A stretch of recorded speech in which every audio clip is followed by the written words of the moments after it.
Tonight, 2 COVID-19 deaths and 65 new cases recorded in the last 24 hours, taking deaths from the virus to 162 and the total of cases to 8,132.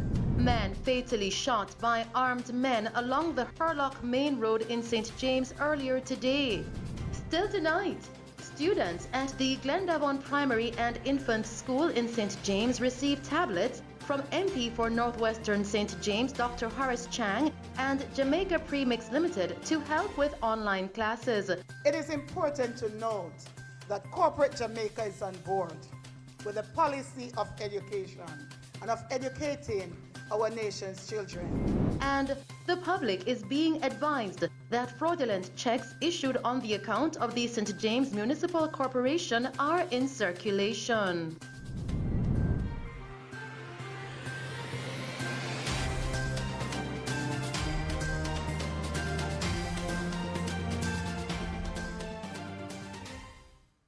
Good evening. In breaking news tonight, 2 headless bodies were found on Plum Lane off Whitehall Avenue. Reports coming into our news center are that residents heard loud explosions shortly after 6 p.m. Police sources say the men were found in a yard with their heads cut off. Mello TV News understands that the men are not from the St. Andrew North area. More details to come. The St. Andrew North police are investigating. In the meantime, a man was shot and killed in the vicinity of Hart Street in Montego Bay, St. James late this evening. Up to news time, investigators and the police were still on the scene. We will bring you more on these stories in subsequent newscasts. The death toll from COVID-19 in Jamaica increased by 2 in the last 24 hours, taking the death toll from the virus to 162. 65 new COVID-19 cases were recorded, taking the total of cases to 8,132. According to the Ministry of Health and Wellness, the deceased are a 61-year-old male from St. Anne and a 73-year-old male from St. Mary. One other death is currently under investigation. Now, of the newly confirmed cases, 35 are females and 29 are males, while the gender in one case is awaiting confirmation. The cases range in age from 2 to 80 years. They were recorded in St. Catherine with 31 cases. St. James has recorded 12 cases. Kingston and St. Andrew and Westmoreland have recorded 6 cases each. Trelawney 4, and Clarendon and St. Anne have recorded 2 cases each, while Hanover and St. Thomas have recorded 1 case each. There are 48 moderately ill and 16 critically ill patients among the 4,209 active cases now under observation in Jamaica. Also, recoveries increased by 172, taking the total of recovered persons to 3,653. Still making news tonight, more than 230 members of the Jamaica Constabulary Force JCF have tested positive for COVID-19.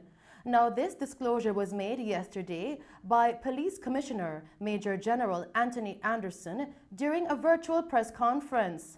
Like healthcare workers, members of the security forces are regarded as frontline workers in the fight against COVID-19. Now, besides coming into daily contact with members of the public during the course of their regular duties, police officers are also deployed at the island's 2 major international airports, where incoming passengers are screened for the virus. Major General Anderson further outlined that of the officers who tested positive for the virus in August, 171 have recovered from COVID-19. There are currently 68 active cases, with 239 members currently in quarantine. In news from St. James, the police there are reporting that a man was fatally shot by armed men along a section of the Hurlock Main Road earlier today. Now, investigators say they have not yet ascertained the identity of the deceased, who was shot from a motorcycle. Reports from the police coming into our news center are that shortly after 1 p.m., the now deceased was riding a motorcycle along the Hurlock Main Road when he was ambushed by the armed men and shot multiple times from the motorcycle. The police were summoned, and upon their arrival, the scene was processed and the deceased was later pronounced dead upon arrival at the hospital and removed to the morgue. In news from St. Elizabeth, the swift action of lawmen in the parish led to the apprehension of 4 men. The men were arrested after they committed a robbery in Barbary Hall District, Black River, yesterday. 2 of the men were reporting on condition of bail at the time of their arrest. They were charged with murder. Reports coming into our news center are that at approximately 2:50 p.m., 2 armed men entered a store, held up several persons, and demanded money. They robbed persons of 2 cellular phones valued at 52,000 Jamaican dollars and robbed the establishment of 156,000 Jamaican dollars. The men then exited the store and fired 1 shot in the air. They made their escape in a white motor vehicle, which was intercepted 1 hour later by lawmen along the Fort Charles Main Road in the parish. All 4 men were arrested. The men who are suspected of committing a series of robberies in the parish are awaiting an identification parade. Still making news tonight, Minister of National Security Dr. Horace Chang says the 2 JDF soldiers that were arrested in St. Elizabeth earlier this week in connection with the seizure of approximately 1,500 pounds of marijuana or any other person that breaks the law will be prosecuted without fear or favor. Here is Tamara McHale with more on this story. Minister of National Security Dr. Horace Chang says the Jamaica Constabulary Force and the Jamaica Defense Force will carry out prosecution of the 2 JDF soldiers who were arrested in connection with the seizure of approximately 1,500 pounds of ganja in Gutters, St. Elizabeth on October 13. He says this is without fear or favor as the security forces continue to work together to rid the country of the drug-for-gun trade. There will be no letting up. This is, in fact, if you follow the reports, it demonstrates that both the police and the military had excellent intelligence, and they, in fact, in our elegant way, combined their efforts and apprehended those who were going astray. And of course, every effort will be made. All the evidence is there, and therefore they will be prosecuted fully under the law, as anyone who breaches in this area of the law are prosecuted. There will be no let up on that, and certainly, in fact, the military themselves have their own internal strong measures, but as I said, these are obviously a breach of the wider dangerous drugs act, and it will be played out in the civilian courts. And the police was heavily involved, as they said, as before, and will pursue the prosecution as required. Both the police and the intelligence unit from both police and army was clearly on top of the situation and will carry out the prosecution without any fear or favor. And I expect this continued pushback from the big youngsters because of the success of the security forces.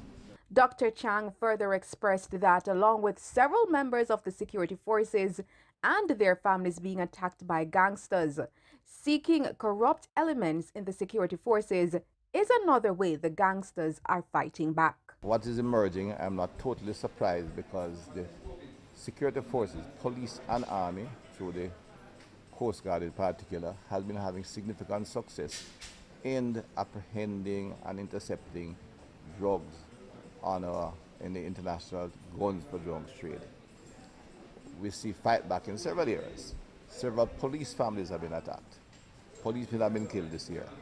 And we have seen a member of the army has also been shot at that point where they're intersecting drugs. So seeking to corrupt elements of security force is just another aspect of the fight back. Clearly, if your regular criminals cannot get the drug out, then you say if you can find someone who might have a better chance of doing so. This is how they operate. So big bucks are being pushed at both police and soldiers. And they are going to search hard, they're going to try hard, and we have maybe several thousand young men from the society, the army and the police. So at some point they might find a breaking point. But what you examine is that they're on top of the issue, both the police and the army, and they have apprehended individuals very quickly and are dealing with it. Both institutions are at a point where I say their internal controls and discipline are excellent and improving on a daily basis. For Mello TV News, I am Tamara McKeel.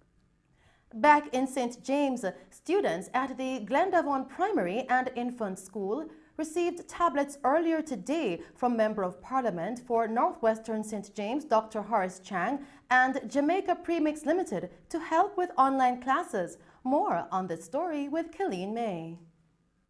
Member of Parliament for Northwestern St. James, in partnership with the Jamaica Premix Limited Montego Bay branch, handed over tablets to students at the Glendavon Primary and Infant School earlier today as students cope with the new normal or the new school term amidst the COVID-19 pandemic. Dr. Chang, who gave the keynote message, commended the team at the school for the work they have been doing to transform the lives of students as they go on to higher education amidst the ongoing challenge of crime and violence affecting the community. I really would like to commend the teaching staff of this institution, initially headed by Mrs. Sims, who is our education officer, and now by Ms. Pinedo, and the entire team. Glendavon has been one of the most challenged community in this country, and any major. Some of us who are here, and I'm sure Ms. Simmons' PTA president and parents are here, know, in that one or two times when we come to Glendavon, I walk across the yellow tape at the gate. Teachers coming to school in the morning, and that's where we were. Yellow tape is police tape. To walk into school, teachers had to walk by, on many occasions. And then at that time too, when Mrs. Sims came in, we had a challenge with previous principal going. So you're passing yellow tape to come in when you get into school, and you look at what was happening, Ms. Pinedo, we were having what, 40% success literacy rate at grade 4 level.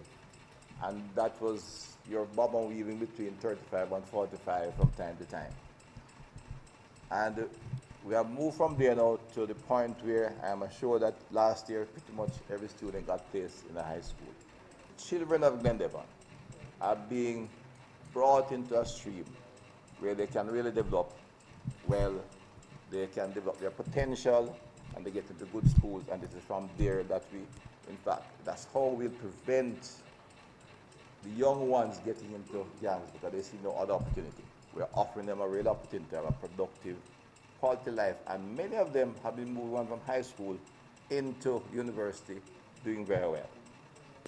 Commendations to the entire team working in Glendavon, what they're doing, and laying out a model. But I'm telling you, I'm not saying from what I've learned, I'm trying to say that we can carry to other communities like Glendavon. Operations Manager of Jamaica Premix Limited Montego Bay branch, Dave Campbell, in his remarks says this is just the start of their donation efforts to the Glendavon Primary and Infant School. A responsible corporate citizen and a member of the Montego Bay business community. When we were approached by the board chairman, Mr. Brown, in donating these tablets, we jumped at the idea right away, because we know that, as Mr. Brown said, no child must be left behind. And especially in this COVID time where we know that, we have to be doing the online learning, we jumped at the idea. It is the start of something. It is not the end or it's not the beginning or the end, it's a start. So we will continue to work with Glendavon Primary and Infant School to see how best we can assist in whatever way we can. President of the Parent Teachers Association at the school, Denise Smith, expressed that the school have gotten additional donations to help students and parents function within online school. Our parents have been worried for the past weeks upon the opening of school, and I assure the parents not to worry, because at Glendavon Primary School we are blessed. We're not knowing when we're going to get tablets or how we are going to get tablets. I take the initiative of partnering with Flow, and they were here a couple of days ago, and our parents start receiving internet. Parents who had outstanding bills, some was waived for them to have internet, all in the name of education. This morning, Flow called me to say they have approved another 10 parents and those parents will be getting internet between now and Saturday. And now Ready TV was here yesterday, and they're also on board with our school. Now the tablets are in. So I'm saying to the parents, you can feel comfortable now to know that you are being looked after, even when you're not hearing, but it will be there. And it starts coming in. And I want to say thank you to all our partners and to everyone that is involved and continue to support Glendevon Primary School. The school's acting principal, Audrey Lee Pinedo, expressed gratitude to Corporate Jamaica for coming on board to help more of their students connect with online classes. As we go through this pandemic, we realize that students have to be logging on. They have to be using the internet, computers, and some are not so privileged because of the absence of a gadget. And indeed, we are thankful for this initiative where more of our students will be able to connect so they will not be left behind. It is important to note that Corporate Jamaica is on board with a policy of education and of educating our nation's children through the use of technology. With every crisis comes an opportunity, and we are grateful for this opportunity here at Glendevon. Now we know that our students will not be left behind. Reporting for Mello TV News, I'm Colleen May. In other news tonight, opposition spokesperson on technology, Julian Robinson, is renewing his call for the government to engage in mediation with tablet device provider Geotech. Geotech brought in 19,000 tablets, which the government had labeled as defective and not meeting their specifications. Mr. Robinson says his call comes against the background that the very same tablets are being sold commercially on the local market and are currently being used by many public schools. Now, in a statement earlier today, the technology spokesman said, and I quote, "It is absolutely ridiculous that the government has refused to engage in mediation and has allowed 19,000 tablets to sit idly in a warehouse while thousands of students cannot access online education because they have no devices," end quote. Now, Mr. Robinson further stated that the government's efforts in removing the GCT from these devices would make them more affordable to parents. He recommended this be pursued as a policy option to ease the burden and lessen the frustration many parents are experiencing, especially those with multiple school-aged children. The PNP's spokesman on technology says he is calling on Prime Minister Andrew Holness to intervene in this dispute to alleviate the crisis in our educational sector, where he says that over 400,000 students have no access to education. Continuing with news tonight, the family of baby Martino Buchanan, who died at the Savannah Lamar Public General Hospital, say they need a post-mortem to be done following the baby's death. Grandfather of baby Martino, Enoch Buchanan, spoke with our news team recently and explained why he is making such a request. I need a closure for my grandson, with my son here, for the negligent from Lucy and Savlamar Hospital that caused my grandson to die. What I have is a photograph with a gagging inside of my baby mouth, inside Savlamar Hospital. I work in England in an hospital, and I know the protocol is no reason to tie something in a kid's mouth. That's why I'm here today at Dialysis, where I come to view the body of my grandson. The mother go to Noel's Home Hospital to have the child. Past his due date, passed from the 22nd. On the 22nd, he passed his due date, and Lucy Hospital, Noel's Home, don't bring him to Savlamar until the 30th. When he reached at the hospital in Savlamar, the doctor result state that anything happened to the child is Lucy responsibility. Now the child born with a brain damage after pushing for how much hours and days in Lucy and caused my grandson to have a brain damage. Now the baby died, and when I see the photo of my baby, there was a gag in his mouth So I want to find out if he died from saliva, drowning or whatever. The doctor writes it off and says, see no problem with the child, why he should do a post-mortem. I need a post-mortem on my grandson. Now, Mr. Buchanan also said that he had received a burial order from the hospital to bury the child. However, the family will not proceed with final interment proceedings before a post-mortem is done on baby Martino. My grandson is in the parlor on ice, and I want to bury him, but there's no post-mortem, and I want the government of Jamaica to make it clear that a post-mortem I've done to my grandchild. I'm not going to settle for nothing less than a post-mortem to figure out what's wrong with my grandchild. I get a burial order from the hospital to take to the registration office out there, birth certificate place, to bury the baby. We will bring you more on this story in subsequent newscasts. In other news from St. James, the public is being advised that fraudulent checks issued on the account of the St. James Municipal Corporation are in circulation. Now, members of the public are being asked to contact the Accounts Department of the St. James Municipal Corporation at 1-876-952-2683 or 1-976-952-5500 to verify checks before accepting. And those were the stories making news. I am Shelly Ann Hill. We'll now take a break and then join Christopher Scott with sports.